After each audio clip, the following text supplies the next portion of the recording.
4.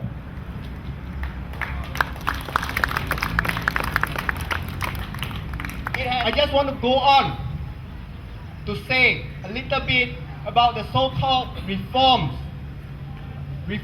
that our Prime Minister claims that he is making. The simplest, most obvious reform that you hear is the new economic model.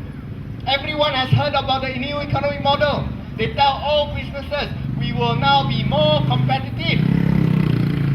I will no longer tolerate rent-seeking and patronage. A polite way of saying, I will no longer tolerate corruption. I will no longer tolerate giving contracts to my friends, or my UMNO leadership friends, or my PBB comrade friends. I will no longer tolerate that. Everyone clapped when he said that. I want a competitive economy that is based on merit. This is his own words. Everyone clapped. And I wish what he says is true. I wish that the Prime Minister has the political will to implement what he wants to implement in the new economic model.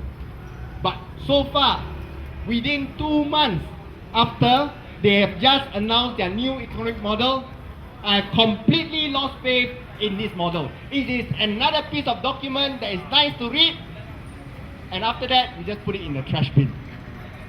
You just put it in the trash bin. They say that no more crony contracts. But what have they done over the past 4-5 months under Najib? The most obvious one, just 2 days ago, the finance minister, which is Najib himself as well, announced that they have awarded a sports betting contract, a multi-billion ringgit concession. To who? To Berjaya Sports Toto. To Berjaya Group. Why do they need to award it now? Because in June, World Cup is coming. It is the best time to make money and squeeze money from the people. So they awarded the sports betting license to Berjaya Group, to Vincent Tan, worth billions and billions of ringgit. I want to ask the Prime Minister here, according to your new economic model, without even taking into consideration all the moral consequences of gambling and betting in Malaysia, according to your new economic model, you're supposed to have open tenders for the license to do anything. Any concessions granted by the government must have open tenders and bids, competition. Why is Berjaya Sports Toto or Berjaya Group given the license direct to make billions of ringgit? You know all these companies, it's a license to print cash. It is a license to print cash. So why? Why were they given? Are they so good in gaming business that they are the best in the world? You must give it to them. How much did Berjaya Toto have to pay for this license? Is it given free? It has not been announced. There's no transparency. What are the rules of the game? How much was it contributed back to the government in terms of taxes? Have they announced that? No. Did they go through a study to check the social implications of gambling in Malaysia? No. Absolutely nothing. And we know that Vincent Tan is one of the biggest beneficiaries of a Barisan Nasional government. Even if they force us to stand on a tree to speak to the people, they will not break our resolve and commitment to do so.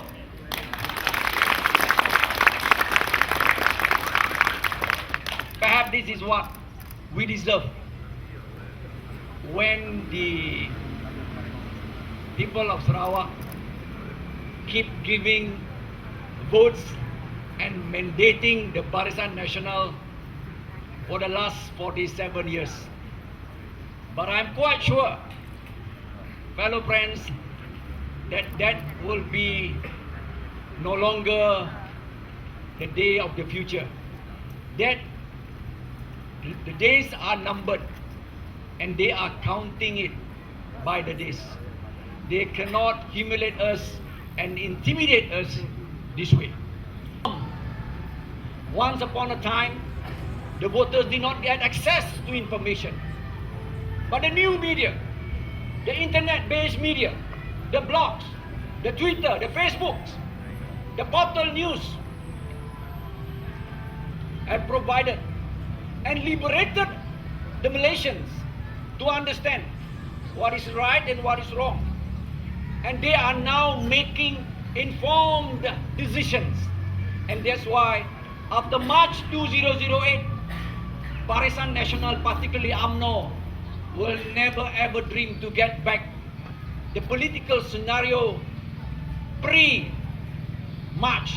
2008, because now is the dawn of a new Malaysia, the dawn of a new politics. And I hope Sibu will continue to provide that momentum for the bigger change that is coming in the general election, PRU, of the 13th general election. Siapa lagi cakap pasal Islamic State? Siapa lagi cakap pasal Malaysia? Sekarang kita cakap tentang kerajaan Pakatan Rakyat yang benar-benar mahu memperjuangkan rakyat. Dan kita juga telah percaya. Kita buktikan di Selangor, kita buktikan di Pulau Pinang, kita buktikan di negeri Kedah dan juga Perak sebelum dirampas oleh BN. But what's important here is nobody talks about Islamic State or Malaysia. And the party, the BN government who talks about this because they are bankrupt of ideas. They are bankrupt. Now we are here today. We talk about issues. We talk about wanting to implement better policies. And those are the things I want us to concentrate on. I want us to concentrate on the fact that in Penang, in Selangor, we have earned a 4-star rating from the Auditor General. The fact that we have managed to successfully garner economic growth. Those are the things we should be thinking about. Now they also say, one Malaysia. I want to mention here, I want to repeat, satu Malaysia tolak Dayak. Why? Because I heard in the State Assembly here, you cannot mention the word Dayak. And I'm asking, why don't we question these weaknesses in the hands of the BN government? Why don't we question? Why is the Prime Minister silent when Perkasa, I don't know if you guys are aware, but in West Malaysia we have Perkasa, and this group wanted to have a big, huge gathering on the 13th of May. Of course, last minute, because of the voice of opposition, kerana suara pembangkang, akhirnya mereka gagalkan.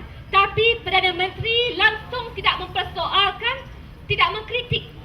No criticism, no question on having such a disrespectful assembly on the 13th of May. I came for a nomination. After that, on Tuesday I had to go back for my ESCO meeting, means the State Cabinet meeting. Then today I came back again. So along the way, I started to look at all the billboards. I want to see what sort of message, political message that's sent by SUPP to the voters here after I have gone for 2-3 days. Then I was telling Chin Dong, my colleague here, I say, funny. I don't see much political message that have been sent out by SUPP. We work on messaging, we work on election campaign, we look at message. You have seen, those who read Chinese papers have seen what sort of advertisements that we come out, what sort of leaflets that we have come out. I look at, okay, the only thing new is your noodles, what? Ganpua. Put on the bus logo. And then if you work for Wong Ho Ling, then you cannot have Ganpua anymore in Sibu. That's the message that SUPP sent. Then another new thing that I saw was that it's strange. There is a big billboard and say that to vote for this Robert Lau Jr. is the wish of the Robert Lau Senior, the late Robert Lau Senior. So if you love the Robert Lau Senior, so you have to support the Robert Lau Jr. It's not related, right?